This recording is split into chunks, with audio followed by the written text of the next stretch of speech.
மக்களே கிடைச்சிச்சு நல்லா உயிரோட இருக்குது மக்களே பாருங்க வாயை கூட பாருங்க உயிரோட இருக்குது பாருங்க பாருங்க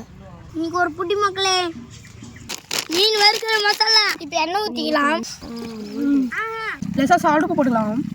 உள்ளே வச்சு பொட்டலை மாதிரி கட்டிக்கலாம் எங்கள் வீடியோ முழுசாக பாருங்க மக்களே தானே கிரீன் சிட்டி மக்களே வாயில் வச்சு கட்டிக்கலாம்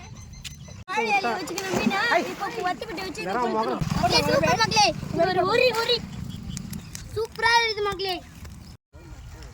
மக்களே அருமையா வந்துருச்சு மக்களே இலைய பிரிக்கிறோம் நல்லா இருக்கு மக்களே சூப்பர் மக்களே லைக் பண்ணுங்க மக்களே செம்ம டேஸ்ட் மக்களே வேற லெவல் மக்களே நல்லா காரம் சாரமா இருக்கு மக்களே 5 ஸ்டார் ஹோட்டல்ல கூட இது போல செஞ்சிருக்க மாட்டாங்க நாங்க செஞ்சுக்கிறோம் காரம் சாரம் சூப்பரா இருக்கு